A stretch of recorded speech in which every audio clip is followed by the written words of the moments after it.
Hello everyone. मेरा नाम है शिवम और ये सेकंड पार्ट है चैप्टर 1 का जो बिजनेस स्टडीज क्लास 12 की है। जिस चैप्टर का नाम nature and significance of management है।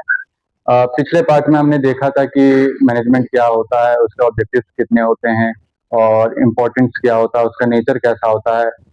और अब ज़्यादा टॉपिक्स नहीं बचे इस चैप्टर में। इस चैप्टर में अब बस लेवल्स पढ़ना हम लोगों को मैनेजमेंट के, और उसके फंक्शंस पढ़ने हैं और फिर कोऑर्डिनेशन पढ़ना है, फिर ये चैप्टर खत्म हो जाएगा। तो चलिए शुरू करते हैं। तो आज का हमारा पहला टॉपिक है लेवल्स ऑफ मैनेजमेंट। तो लेवल्स ऑफ मैनेजमेंट का मतलब क्या होता है, इस टॉपिक का मतलब क्या है, ये जानेंगे पहले कि किसी भी ऑर्गेनाइजेशन में जब आप मैनेजमेंट करते हैं तो आप जो काम होता है या जो उसकी पावर होती है कई ग्रुप में बांट देते हैं। जैसे कि एक हेड होता है, फिर उसके अंदर एक लोग होते हैं जो डिपार्टमेंट के हेड होते हैं, फिर उसके नीचे भी एक इंसान होते हैं जो वो वर्कर्स के हेड होते हैं, और फिर उनके नीचे वर्कर काम करते हैं। तो मतलब कई विभाग बने होते हैं और उन सबके हेड होते हैं। तो लेवल्स जो मैनेजमेंट का है वो इसी टॉपिक में यही बताया गया है कि जो मैनेजमेंट है उसके कितने लेवल्स हैं। अगर किसी भी ऑर्गेनाइजेशन में आप मैनेजमेंट करते हैं तो उसमें कितने विभाग होते हैं उसकी, और जो उस विभाग होते हैं उसके कितने हेड होते हैं। तो 3 लेवल होते हैं मैनेजमेंट में। पहला होता है टॉप लेवल। टॉप लेवल सबसे ऊपर लेवल का आदमी होता है और इसके पास सबसे ज्यादा पावर होता है। ऑथोरिटी जो होती है, ऑथोरिटी इसके पास सबसे ज्यादा होती है, पावर इसके पास सबसे ज्यादा होती है। और टॉप लेवल मैनेजमेंट में कौन कौन आते हैं? एक बोर्ड ऑफ डायरेक्टर्स आते हैं, चेयरमैन आते हैं, प्रेसिडेंट आता है, सीएमओ आता है, सीईओ आता है, वाइस प्रेसिडेंट आते हैं, और भी बहुत लोग आते हैं इसमें। जो मतलब ऑर्गेनाइजेशन का जो हेड होता है, जो मतलब जिसके नाम पे कंपनी बनी होती है, वही लोग टॉप लेवल मैनेजमेंट में आते हैं। और यही लोग जो भी पॉलिसीज होती हैं, जो भी प्लान्स होते हैं कि कौन सा गोल हम लोगों को अचीव करना है, ये सब डिसाइड यही करते हैं। आगे अभी इस टॉपिक के बाद हम लोग इसके फंक्शंस भी देखेंगे तो उसमें और अच्छे से समझ में आएगा। तो इनके पास पावर सबसे ज्यादा होती है। फिर आता है मिडिल लेवल मैनेजमेंट, जो इनके नीचे होता है, जिनके पास जो ऑथोरिटी होती है वो थोड़ा नीचे जाती है। मतलब सबसे ज्यादा पावर टॉप लेवल के पास होती है, फिर उससे कम पावर होती है मिडिल लेवल, और फिर उससे कम पावर होती है सुपरवाइजरी लेवल या ऑपरेशनल या तो लोअर लेवल। और जो अकाउंटेबिलिटी का नाम होता है, अकाउंटेबिलिटी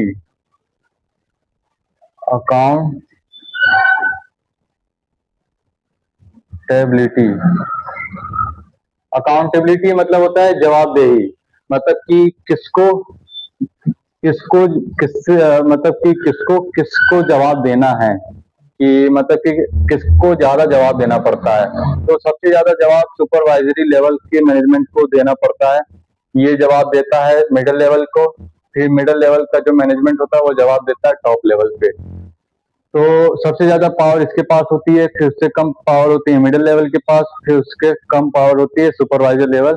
और ये सुपरवाइजर लेवल मैनेजमेंट होते हैं, यही लोग हेल्प करते हैं, ये लोग मोटिवेट करते हैं वर्कर्स को जो काम करते हैं किसी भी ऑर्गेनाइजेशन में।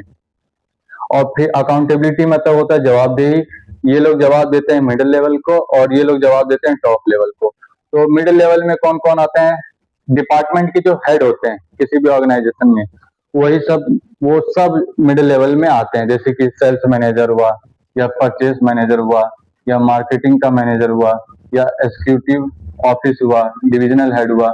मतलब कि कोई भी डिपार्टमेंट, जो भी डिपार्टमेंट है ऑर्गेनाइजेशन में या बिजनेस में, जो फंक्शन के आधार पर बना है, तो उसके जो भी हेड होता है, जो भी मैनेजर होता है, वो सब मिडिल लेवल में आता है। और एक लास्ट जो तीसरा होता है सबसे नीचे, सुपरवाइजरी लेवल मैनेजमेंट। इसको ऑपरेशनल भी बोलते हैं, लोअर लेवल भी बोलते हैं, 3 नाम है इसके। इसमें आते हैं supervisor, foreman, section office, clerk, सब डिपार्टमेंट एग्जीक्यूटिव। तो इनका काम क्या होता है कि जो वर्कर्स काम करते हैं किसी भी ऑर्गेनाइजेशन में या बिजनेस में, उनको देखना कि काम हो रहा है कि नहीं हो रहा, प्रोडक्ट को चेक करना कि सही बन रहा है कि नहीं बन रहा, उनको मोटिवेट करना, उनको इंस्ट्रक्शन देना कि कैसा काम होना चाहिए, कैसा काम नहीं होना चाहिए। तो आपने नाम देख लिया कि कौन सा व्यक्ति किस लेवल पे आता है। तो चलिए इन तीनों के फंक्शंस देखते हैं। चलिए अब देखते हैं फंक्शंस जो भी हमने तीनों लेवल पढ़े कि किस लेवल में कौन सा मतलब पर्सन होता है, कितने पावर का होता है और कौन जवाबदेही होता है। तो अब चलिए देखते हैं उनके फंक्शन क्या क्या होते हैं कि मतलब वो काम क्या क्या करते हैं, कौन सा लेवल कौन सा काम करना उसकी जिम्मेदारी होती है। तो जो टॉप लेवल होते हैं, फंक्शंस ऑफ टॉप लेवल, मतलब कि जो ऊपर ऊपर के लेवल के जो होते हैं, जिनकी नाम पे कंपनी होती है, जो पॉलिसी बनाते हैं, तो उनके फंक्शन क्या होते हैं। पहले तो डिटरमाइनिंग ऑब्जेक्टिव्स, मतलब कि वो लोग प्लान बनाते हैं कि उन्हें क्या चाहिए, मतलब गोल सेट करते हैं। इनका काम होता है गोल सेट करना कि मतलब कि कंपनी को प्रॉफिट चाहिए तो कितना चाहिए, अगर सर्विस देनी है तो कहाँ देनी है, कितनी देनी है। मतलब पहले गोल जो भी होता है कंपनी का, वो गोल सेट करते हैं, डिटरमाइन करते हैं कि क्या होना चाहिए। दूसरा, formalise formulating policies and plan. ये लोग जो पॉलिसी होती है कंपनी की या जो भी प्लान्स होते हैं कि कैसे करना है, या कोई पॉलिसी हो गई कि इतने टाइम तक वर्कर्स होने चाहिए या इतने वर्कर्स होने चाहिए, इतने डिपार्टमेंट के हेड होने चाहिए, इतने वर्कर्स होने चाहिए। तो जो पॉलिसीज बनाते हैं या कोई भी लॉ बनाते हैं उस कंपनी का या उस बिजनेस का या ऑर्गेनाइजेशन का, तो यही लोग डिसाइड करते हैं। तीसरा, ऑर्गेनाइजिंग रिसोर्सेस, कि मतलब कि जो भी इन्होंने गोल सेट किया है उसमें कितना रिसोर्स चाहिए, कहाँ पर, जैसे कि अगर पानी चाहिए, सड़क चाहिए, रॉ मटेरियल चाहिए, तो कितना चाहिए। तो ये लोग डिसाइड करते हैं कि रिसोर्सेस कितने लगेंगे। तो पहले तो गोल सेट करते हैं, पॉलिसीज और प्लान बनाने का भी काम इन्हीं का होता है। रिसोर्सेस कितने लगेंगे और कहाँ से आएंगे यही डिसाइड करते हैं। चौथा, टेक मेजर डिसीजंस, ये लोग जितनी भी बड़े डिसीजंस होते हैं कंपनी से रिलेटेड, यही लोग डिसाइड करते हैं कि क्या होना चाहिए क्या नहीं होना चाहिए। और पांचवा होता है कोऑर्डिनेटिंग एक्टिविटीज, मिडिल लेवल को और सुपरवाइजरी लेवल को, दोनों को कि दोनों आपस में सही तरीके से काम करें ताकि जो भी गोल है कंपनी का या ऑर्गेनाइजेशन का वो अचीव हो सके। तो टॉप लेवल का ध्यान काम यही रहता है कि इन दोनों को मतलब एक साथ लेके चले, जिसकी जवाबदेही है वो जवाब दे, और जिसकी पावर है या जिसके पास कम पावर है, जितनी जिम्मेदारी दी गई है उतनी जिम्मेदारी से वो काम करे, और दोनों को कोऑर्डिनेट करने का काम टॉप लेवल का है। अब मिडिल लेवल का फंक्शंस क्या है।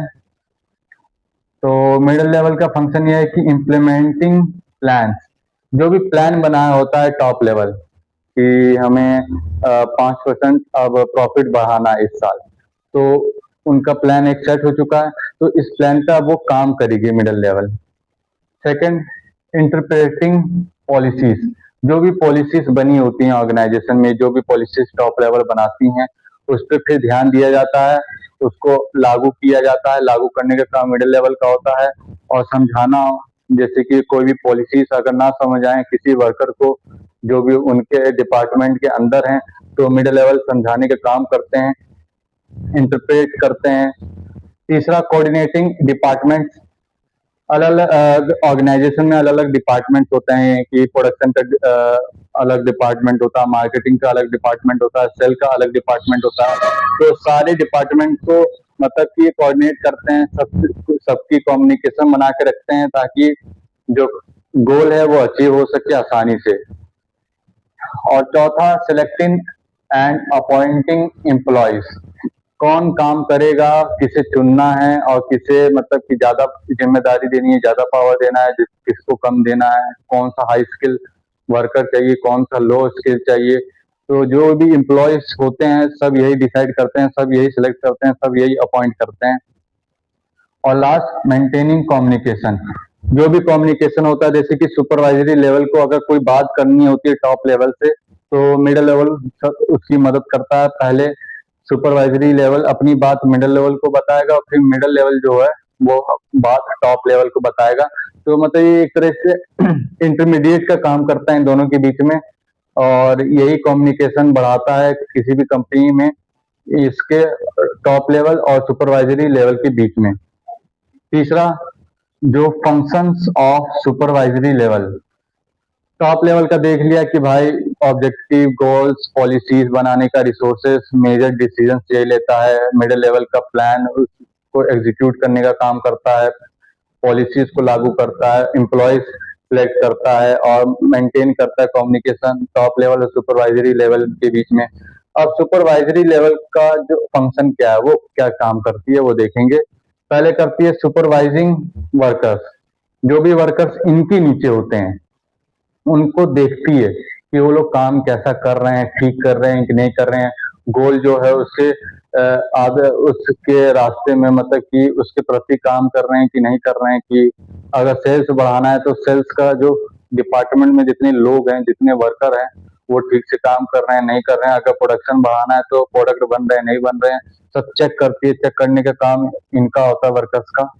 इशूइंग इंस्ट्रक्शंस, जो भी इंस्ट्रक्शंस देते हैं टॉप लेवल मिडिल लेवल को बताती है और मिडिल लेवल बताती है सुपरवाइजरी लेवल को, और यही सुपरवाइजरी लेवल वर्कर्स को बताती है कि कैसे बनाना है प्रोडक्ट, कितना बनाना है, कैसा होना चाहिए, क्या क्वालिटी होनी चाहिए, ये सब वर्कर्स को बताने का काम सुपरवाइजरी लेवल का होता है।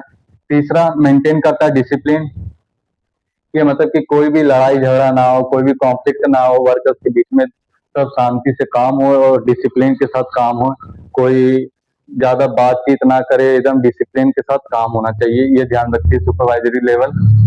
और मोटिवेटिंग वर्कर्स, अगर कोई भी वर्कर जैसे कि काम नहीं कर पा रहा है, डिमोटिवेट है, तो उसको मोटिवेट करने का काम भी सुपरवाइजरी लेवल करता है। और पांचवा, maintaining quality and safety, product की क्वालिटी को भी चेक करता है कि जो प्रोडक्ट है वो सही बना है कि नहीं बना है, और सेफ्टी का भी ध्यान रखता है, वर्कर्स की भी सेफ्टी का ध्यान रखता है, और जो भी प्रोडक्ट बनने में जो सेफ्टी है कि सोसाइटी के जो भी जिस कस्टमर को ये प्रोडक्ट पहुंचाना है उसके लिए सेफ है प्रोडक्ट की नहीं है, तो क्वालिटी और सेफ्टी का भी ध्यान रखते हैं, चाहे प्रोडक्ट का हो या चाहे सेफ्टी हो वर्कर्स की, दोनों का ध्यान रखता है। तो ये वर्कर्स से ज्यादा रिलेटेड होता है, मतलब वर्कर्स को जो काम देता है, जो उनका काम देखता है, सुपरवाइजरी होता है। और ये मिडिल लेवल होता है, जो भी डिपार्टमेंट के हेड होते हैं मिडिल लेवल में आते हैं, और टॉप लेवल वो होते हैं जो कंपनी के हेड होते हैं, जिनके नाम पे कंपनी होती है। तो आई होप कि लेवल्स ऑफ मैनेजमेंट आपको समझ में आ गया होगा। अब चलते हैं नेक्स्ट टॉपिक पर, फंक्शंस ऑफ मैनेजमेंट, वो हम लोग पढ़ेंगे अब। चलिए अब शुरू करते हैं, जो हमारा नेक्स्ट टॉपिक है फंक्शंस ऑफ मैनेजमेंट, कि लेवल्स तो हमने देख लिया मैनेजमेंट के। अब ये देखेंगे कि जो मैनेजमेंट जब आप करते हैं किसी भी ऑर्गेनाइजेशन में, उसमें क्या क्या करना पड़ता है, क्या क्या फंक्शंस होते हैं। तो इसको याद करने के लिए आप याद कर सकते हैं पोस डीसी, इसको याद करके रख सकते हैं आप। इससे आपको पांचों याद रहेंगे कि क्या क्या फंक्शंस होते हैं मैनेजमेंट में।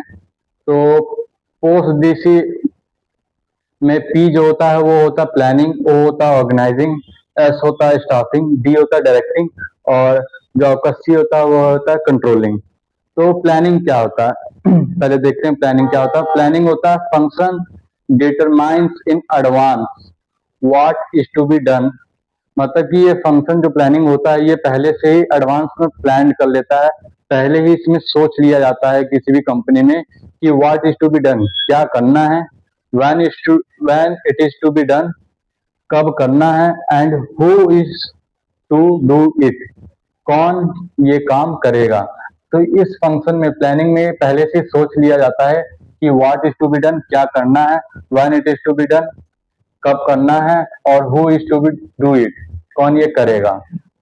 तो प्लानिंग का मतलब किसी भी ऑर्गेनाइजेशन में पहले से सोच लेना कि क्या करना है, कब करना है और कौन ये काम करेगा, ये होता है प्लानिंग। ऑर्गेनाइजिंग क्या होता है, जब आप प्लान कर लेते हैं कोई भी काम, जैसे कोई भी गोल सेट कर लेते हैं, तो फिर आप उस गोल के प्रति फिर आप काम करना शुरू करते हैं गोल को एग्जीक्यूट करने के लिए। तो फंक्शन इसमें ऑर्गेनाइजिंग में ये करते हैं कि असाइन करते हैं आप ड्यूटीज को, आप जो भी उसकी ड्यूटीज होते हैं आप काम को डिवाइड कर देते हैं। आप अलग अलग फंक्शन के आधार पे या प्रोडक्शन के आधार पर आप डिपार्टमेंट बनाते हैं, उनके हेड बनाते हैं। फिर आप काम को भी डिवाइड करते हैं, ग्रुपिंग टास्क, इस्टेब्लिशिंग अथॉरिटी, मतलब कि आप पावर को भी डिवाइड करते हैं, किसको ज्यादा पावर देनी है किसको कम पावर देनी है, ये डिसाइड करते हैं टॉप लेवल। और एंड एलोकेटिंग रिसोर्सेस, कहाँ से आएंगे कहाँ से नहीं आएंगे, और कितने रिसोर्सेस आएंगे, कम से कम रिसोर्सेस में जो भी आपका गोल है वो होना चाहिए। Required to carry out a specific plan. जो भी आपने प्लान बनाया होगा प्लानिंग में, उस काम को एग्जीक्यूट करने का काम ऑर्गेनाइजिंग करता है, मतलब कि काम को बांटना, ड्यूटीज को साइन करना, और किसके पास ज्यादा पावर होगी, किसके पास कम होगी, और कहाँ से रिसोर्सेस आएंगे, ये सब ऑर्गेनाइजिंग में डिसाइड होता है काम को बांटने का। तीसरा काम होता है जब आप प्लान बना लेते हैं, सब ड्यूटीज को असाइन कर देते हैं, कौन क्या करेगा, डिपार्टमेंट बना देते हैं, आप हेड बना देते हैं, पावर दे देते हैं, तो फिर उसके बाद अंदर वर्कर्स भी चाहिए होते हैं उस काम को करने के लिए। तो स्टाफिंग तीसरा आपका स्टेप होता है, तीसरा आपका फंक्शन होता है staffing, finding the right people for the right job. अगर मान लीजिए किसी भी ऑर्गेनाइजेशन में, अगर मान लीजिए सेल्स मैनेजर की जो अंदर, उसको सेल एग्जीक्यूटिव चाहिए, मतलब कि ऐसा आदमी चाहिए जो सेल में ज्यादा अच्छा हो, तो आप ऐसा आदमी चुनेंगे जो सेल्स ज्यादा अच्छे तरीके से कर सके।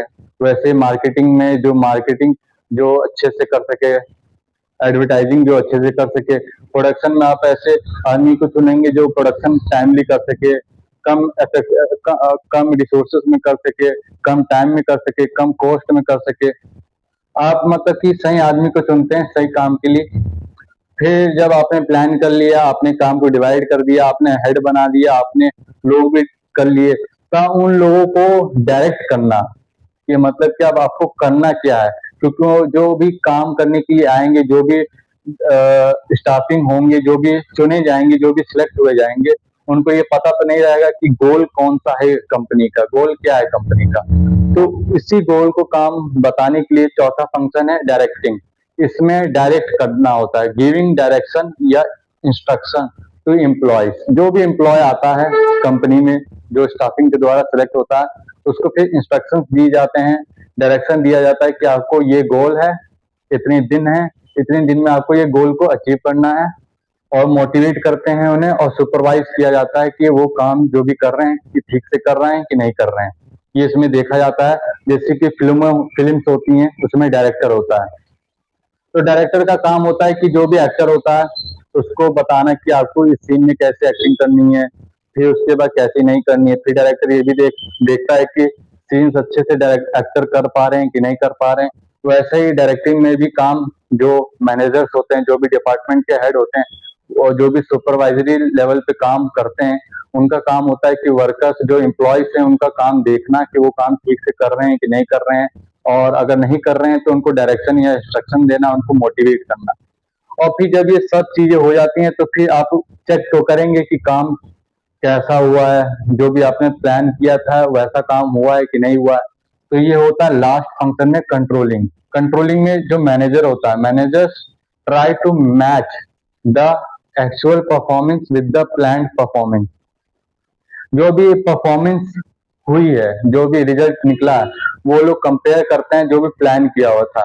जैसे कि अगर मान लीजिए 5% 5% अगर प्रॉफिट बढ़ाने का गोल था, और तो फिर वो लोग चेक करेंगे कि जो भी आया है रिजल्ट, जैसे कि रिजल्ट मान लीजिए कि 6% जो है वो बढ़ गया है प्रॉफिट, और फिर वो चेक करेंगे कि हमारा प्लान था कि 5 बढ़ाना, तो 1%, जो 1% है वो बढ़ गया है, मतलब कि फायदा हुआ है। और अगर कोई भी इशू हो जाता है, if there is any issues, मतलब कि अगर मान लीजिए 5% का ये था कि प्रॉफिट बढ़ाना है, पर आप 3% ही बढ़ा पा रहे हैं, 3% ही बढ़ा पा रहे हैं प्रॉफिट को, तो फिर वो लोग चेक करेंगे, they will find the reason कि क्या रीजन है, कहाँ पे कमी रहेगी, कहाँ कहीं अगर जैसे कि 3 डिपार्टमेंट होते हैं, प्रोडक्शन, क्या प्रोडक्शन ठीक से नहीं हो पाया, मार्केटिंग, क्या मार्केटिंग या एडवर्टाइजिंग ठीक से नहीं हो पाई, क्या सेल्स ठीक से नहीं हो पाया, या फाइनेंस नहीं हो पाया ठीक से, तो चेक किया जाता है।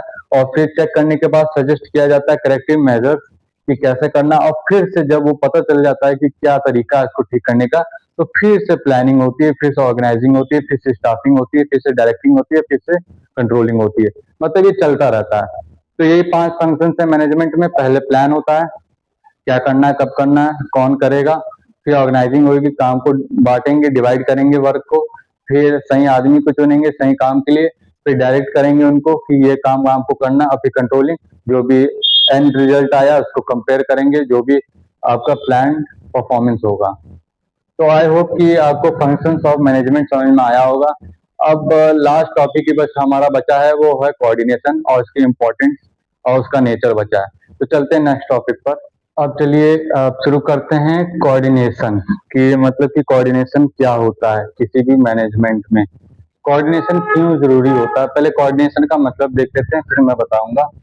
कोऑर्डिनेशन का मतलब होता है the process of synchronising the activities of different department.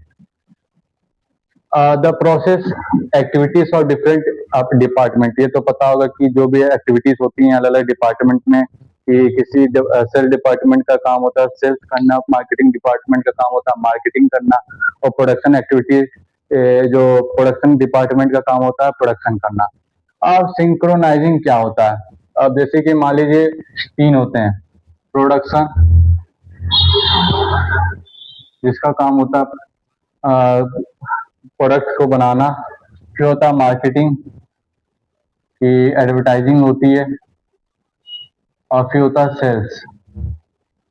मान लीजिए ये तीन लोग हैं, तीन डिपार्टमेंट हैं, तो कोऑर्डिनेशन का काम ये होता है कि ये जो तीनों डिपार्टमेंट हैं इन तीनों को एक साथ चलने में, मतलब एक साथ काम करने में इन तीनों का मतलब कि मदद करता है कोऑर्डिनेशन। कोऑर्डिनेशन का मतलब यही होता है कि एक साथ काम करना, साथ में काम करना, साथ में काम करना, एक साथ कोऑर्डिनेट करना है।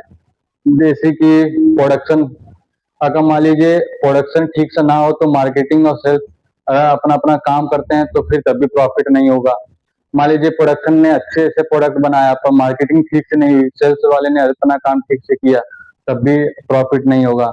मान लीजिए प्रोडक्शन अच्छे से हुई, मार्केटिंग अच्छे से हुई, तो अगर मान लीजिए सेल्स ठीक से नहीं हो पाया तो तब भी प्रॉफिट नहीं होगा। तो मतलब कि साथ में काम करना, साथ में कोऑर्डिनेट करके एकजुट होकर काम करने को कोऑर्डिनेशन करते हैं। मतलब कि प्रोसेस सिंक्रोनाइजिंग मतलब होता है एक साथ एक्टिविटीज ऑफ डिफरेंट डिपार्टमेंट, एक साथ जोड़ के इकट्ठा होकर काम करना, उसको कहते हैं कोऑर्डिनेशन। जैसे ही क्रिकेट होता है तो क्रिकेट में जो भी कैप्टन होता है वो लीडर होता है, वो चाहता है, वो कोऑर्डिनेट करता है जो भी बैट्समैन होते हैं, जो भी बॉलर्स होते हैं, जो भी फील्डर्स होते हैं, उन तीनों को कोऑर्डिनेट करता है कि बैटिंग अच्छी से हो, फील्डिंग अच्छी से हो, बॉलिंग अच्छे से हो, ताकि वो मैच जीत सके। अगर मान लीजिए बैटिंग अच्छे से नहीं हुई और बॉलिंग और फील्डिंग अच्छी हुई तब भी आप मैच हार जाते हैं। मान लीजिए बैटिंग अच्छी हुई, बॉलिंग अच्छी नहीं हुई और फील्डिंग अच्छी हुई, तब भी आप मैच हार जाते हैं। और मान लीजिए बैटिंग बॉलिंग दोनों अच्छी हुई, फील्डिंग अच्छी नहीं हुई, तब भी आप मैच हार जाते हैं। तो जो कैप्टन होता है, जो भी लीडर होता है, वो चाहेगा कि वो कोऑर्डिनेट करके रखे तीनों डिपार्टमेंट में, या चाहे ऑर्गेनाइजेशन में जितने भी डिपार्टमेंट हो, क्योंकि जितना बड़ा डिपार्टमेंट होगा उतना ज्यादा कोऑर्डिनेशन जरूरत होता है, क्योंकि उतने ज्यादा लोग होते हैं, और जितने ज्यादा लोग होते हैं उन सबको एक साथ चलाना टूवर्ड्स द गोल काफी मुश्किल होता है। तो इसलिए मैनेजमेंट में, कोई भी मैनेजमेंट में, सब मैनेजमेंट में कोऑर्डिनेशन जरूरी होता है। इसलिए कहा गया है कि coordination the essence of management. Essence का मतलब होता है काफी इंपॉर्टेंट, कि मैनेजमेंट के लिए ये कोऑर्डिनेशन काफी इंपॉर्टेंट है। क्यों इंपॉर्टेंट है ये देखते हैं। Coordination is needed to perform all the functions of management. जितने भी फंक्शन होते हैं जैसे कि प्रोडक्शन करना, मार्केटिंग करना, सेल्स करना, फाइनेंस करना, या कोई भी डिसीजन लेना, ये सब कोऑर्डिनेशन अगर ना हो तो सब एक साथ मिलकर काम नहीं कर पाएंगे टूवर्ड्स द गोल, और फिर गोल जो है वो अचीव नहीं हो पाएगा टाइम पर। Coordination is required at all the levels. मान लीजिए टॉप लेवल है, उसमें भी सिर्फ मान लीजिए बड़ी कंपनी होती है तो उसमें भी कई पार्टनरशिप में काम करते हैं कई लोग, कई सारे पार्टनर्स होते हैं। तो कोई भी एक पार्टनर नहीं होता है, उसमें मान लीजिए 4-5 पार्टनर्स होते हैं, तो वो चारों पांचों जो होते हैं टॉप लेवल मैनेजमेंट में आते हैं। मान लीजिए उसमें से 3 लोग साथ मिलकर काम करते हैं, 2 लोग साथ मिलकर काम नहीं करते हैं, तो कंपनी ठीक से नहीं चलेगी। वैसे ही मिडिल लेवल में भी कई सारे डिपार्टमेंट होते हैं, सबको अगर साथ लेकर ना चला जाए तब भी गोल अचीव नहीं हो पाएगा। सुपरवाइजरी लेवल, वहां भी अगर सब मिलकर काम ना करे, वर्कर्स को एक साथ जुट होकर एक साथ मोटिवेट करके अगर उन्हें काम ना करवाया जाए तब भी गोल अचीव नहीं हो पाएगा। तो हर लेवल पे जरूरत पड़ता है, चाहे वो टॉप लेवल हो, चाहे मिडिल लेवल हो, चाहे सुपरवाइजरी लेवल हो, चाहे लोअर लेवल हो, उन सब पे कोऑर्डिनेशन काफी जरूरी होता है। तीसरा, coordination is must for survival and success of an organisation. कोई भी ऑर्गेनाइजेशन को अगर सफल बनाना है, उसको सरवाइव करना है, बिजनेस को, कंपनी को, और ग्रोथ करानी है, तो कोऑर्डिनेशन काफी जरूरत है। क्योंकि कोऑर्डिनेशन का मतलब अगर एक साथ मिलकर काम करें तो प्रॉफिट होने के चांसेस, गोल को अचीव करने के चांसेस ज्यादा होंगे, जिसकी वजह से जो भी कंपनी के जो भी मकसद होगा, जो भी गोल होगा, वो अचीव हो पाएगा, जिससे वो सरवाइव कर पाएगा, सक्सेस हो पाएगा, उसकी ग्रोथ हो पाएगी। तो कोऑर्डिनेशन काफी इंपॉर्टेंट होता है किसी भी मैनेजमेंट के लिए। तो आपने समझ में आया होगा कि कोऑर्डिनेशन होता क्या है और क्यों इम्पोर्टेंट होता है। तो अगले टॉपिक में देखते हैं नेचर ऑफ कोऑर्डिनेशन के, मतलब कि और मतलब कोऑर्डिनेशन के बारे में जानेंगे कि कोऑर्डिनेशन होता क्या है और क्यों इम्पोर्टेंट होता है। अब लास्ट मतलब कि अब पहुंच चुके हैं इस चैप्टर में। देखेंगे नेचर ऑफ कोऑर्डिनेशन कि क्या होता है कोऑर्डिनेशन, और इम्पोर्टेंट ऑफ कोऑर्डिनेशन, मतलब कि कोऑर्डिनेशन इम्पोर्टेंट इतना क्यों है और क्या नेचर है इसका। तो बस फिर ये लास्ट टॉपिक है, फिर इसके बाद चैप्टर खत्म हो जाएगा। तो कोऑर्डिनेशन का नेचर क्या होता है, मतलब कैसा होता है कोऑर्डिनेशन। तो इंटीग्रेट्स ग्रुप एफर्ट्स, मतलब कि जो कोऑर्डिनेशन का काम होता है कि जो भी ऑर्गेनाइजेशन में लोग होते हैं, उन सबको एक साथ लाना, मतलब कि लाना साथ लाना, मतलब कि जितने भी लोग होते हैं उसमें जितनी बड़ी कंपनी होगी, जितनी बड़े ऑर्गेनाइजेशन होगा, उसमें बहुत सारे लोग काम करते हैं, तो उन सबको साथ लाने का काम कोऑर्डिनेशन का होता है। इंटीग्रेट्स करता है, इंटीग्रेट्स का मतलब होता है साथ लाना, साथ लाता है ग्रुप एफर्ट्स को, मतलब कि एक साथ जो भी डिपार्टमेंट होते हैं सबको इकट्ठा लाता है और टूवर्ड्स द गोल काम करता है। Continuous process, never ending process है कोऑर्डिनेशन, मतलब कि कोई भी मैनेजमेंट हो, उसमें कोऑर्डिनेशन कभी खत्म नहीं होगा। जब तक बिजनेस चलेगा, जब तक ऑर्गेनाइजेशन चलेगी, तब तक कोऑर्डिनेशन चलता रहेगा। कोऑर्डिनेशन बहुत इंपॉर्टेंट है, इसलिए हमेशा चलता रहेगा, कभी खत्म नहीं होगा। तीसरा, ensure unity of efforts. Unity of efforts मतलब क्या होता है, इसका मतलब है कि नो कॉन्फ्लिक्ट, मतलब कि लड़ाई झगड़ा नहीं होना चाहिए। डिसिप्लिन के साथ काम करें, वेल बिहेव काम करें, कोई भी झगड़ा या कोई भी कॉन्फ्लिक्ट ना हो। इन दोनों का मतलब एक ही लगता है कि इंटीग्रेट ग्रुप एफर्ट्स और इंश्योर यूनिटी ऑफ एफर्ट्स। इन दोनों का मतलब एक ही जैसा लगता है, पर ये दोनों अलग मतलब है। इंटीग्रेट का मतलब होता है साथ लाना, जितने भी लोग होते हैं उन सबको एक साथ लाना और गोल के जो भी गोल होते हैं उसके प्रति काम करवाना। और इंश्योर यूनिटी ऑफ एफर्ट्स मतलब होता है कि कोई भी लड़ाई झगड़ा ना हो, वेल मैनर में काम हो और कोई भी कॉन्फ्लिक्ट ना हो उनके बीच में। परवेसिव फंक्शन, मतलब कि परवेसिव हमने पहले भी पढ़ा है मैनेजमेंट में, उसके नेचर में, कैरेक्टरिस्टिक में। परवेसिव का मतलब होता है यूनिवर्सल।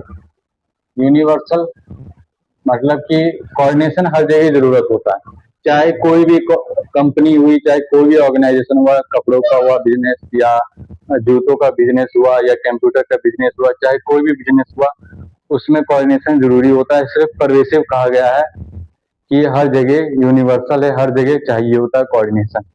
पांचवा, डेलिब्रेट फंक्शन। डेलिब्रेट का मतलब होता है कि काफी इम्पोर्टेंट है, काफी इम्पोर्टेंट है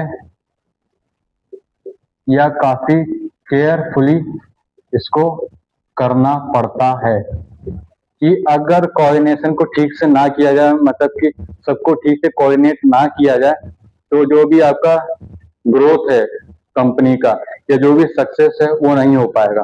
तो ये एक ऐसा फंक्शन होता है जो काफी शिद्दत के साथ करना पड़ता है, इसलिए इसको डेलिब्रेट फंक्शन बोला गया है। डेलिब्रेट का मतलब होता है काफी ध्यान से करने वाली चीज है कोऑर्डिनेशन, क्योंकि ये काफी इंपॉर्टेंट चीज है, काफी कॉम्प्लेक्स है, तो काफी ध्यान से करने वाली चीज है, इसलिए इसे डेलिब्रेट कहा गया है।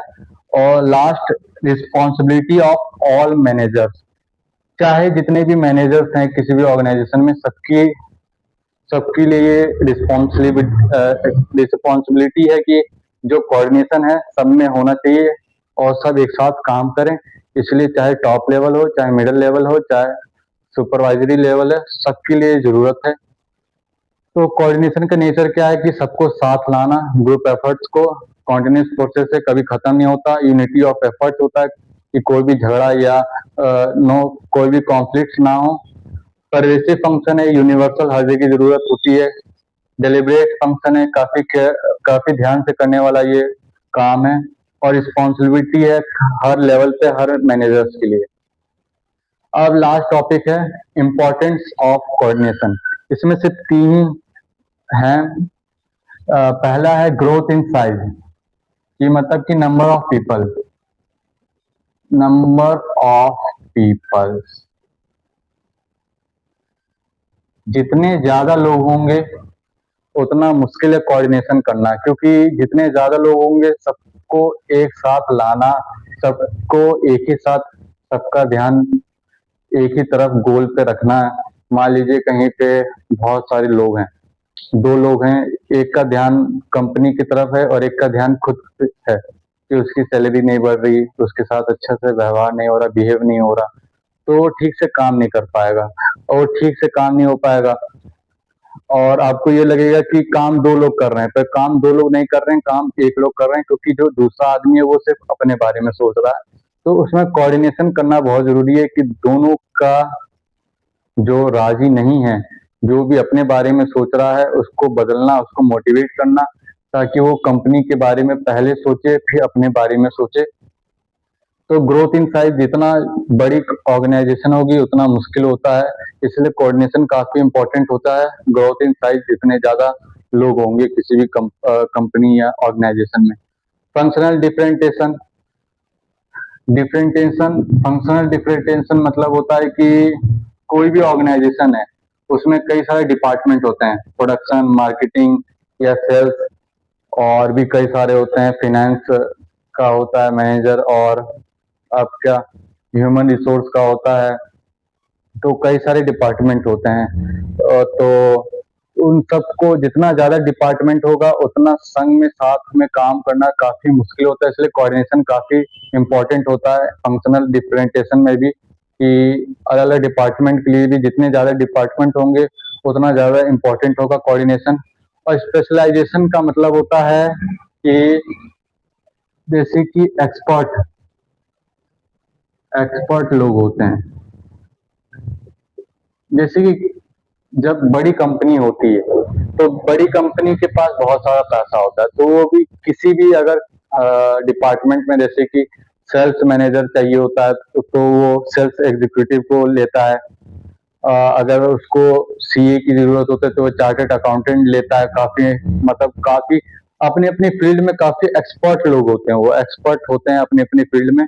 तो उनको एक ईगो होता है कि मेरे से ज्यादा अच्छा काम कोई नहीं कर सकता इस कंपनी में। तो सबका अपना अपना ईगो होता है, क्योंकि सब अपने अपने फील्ड में एक्सपर्ट होते हैं। तो स्पेशलाइजेशन जितना जिस कंपनी में ज्यादा होगा, जितने लोग एक्सपर्ट लोग जितना ज्यादा काम करेंगे किसी कंपनी में, तो उन सबको साथ लाना, उन सबका कोऑर्डिनेशन करना बहुत इंपॉर्टेंट है, क्योंकि सब में थोड़ा थोड़ा ईगो होता है कि उनसे ज्यादा अच्छा काम कोई नहीं कर सकता, क्योंकि वो एक्सपर्ट होते हैं। उनको लगता है कि दूसरे से ज्यादा अच्छा काम मैं कर सकता हूँ। तो कोई भी कंपनी में अगर ऐसे लोग होते हैं, जितने ज्यादा लोग होते हैं, तो उसमें स्पेशलाइजेशन उसी को कहा गया है कि स्पेशल होते हैं वो लोग, एक्सपर्ट होते हैं अपनी अपनी फील्ड में। तो जिसमें ज्यादातर लोग स्पेशलाइजेशन होते हैं, ज्यादातर एक्सपर्ट होते हैं, तो उन सबके बीच में भी कोऑर्डिनेशन काफी इंपॉर्टेंट होता है।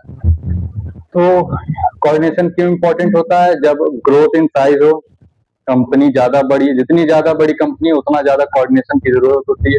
अगर कोई छोटी भी कंपनी है तो उसमें अगर कम भी कोऑर्डिनेशन होगा तब भी चल जाएगा, पर अगर ज्यादा बड़ी कंपनी है तो उसमें कोऑर्डिनेशन ज्यादा चाहिए। फंक्शनल डिफरेंटेशन मतलब कि अगर ज्यादा डिपार्टमेंट हैं तब भी आपको कोऑर्डिनेशन चाहिए होता है, बहुत इंपॉर्टेंट है वहां पर। और अगर स्पेशलाइजेशन है कि बहुत सारे लोग ऐसे हैं जो एक्सपर्ट हैं अपने अपने फील्ड में, तो उनके बीच में भी कोऑर्डिनेशन करना बहुत जरूरी है। तो आई होप कि ये दोनों टॉपिक भी आपको समझ में आया होगा, और मुझे उम्मीद है कि ये पूरा चैप्टर आपको समझ में आया होगा। मैंने लगभग पूरा चैप्टर पढ़ा दिया है 2 पार्ट में, एक सेकंड पार्ट ये है और पहला पार्ट मैं पढ़ा चुका हूँ। तो उसका वीडियो का लिंक मैं डिस्क्रिप्शन में डाल दूंगा, और प्लेलिस्ट भी बना के रखा हूँ मैं क्लास 12 बिजनेस स्टडीज का। तो मेरा वीडियो देखने के लिए थैंक यू, और प्लीज लाइक और शेयर कीजिए मेरी वीडियो को, सब्सक्राइब कर लीजिए इस चैनल को और प्लीज मेरे को सपोर्ट करते रहिए। टेक केयर और थैंक यू देखने के लिए। बाय।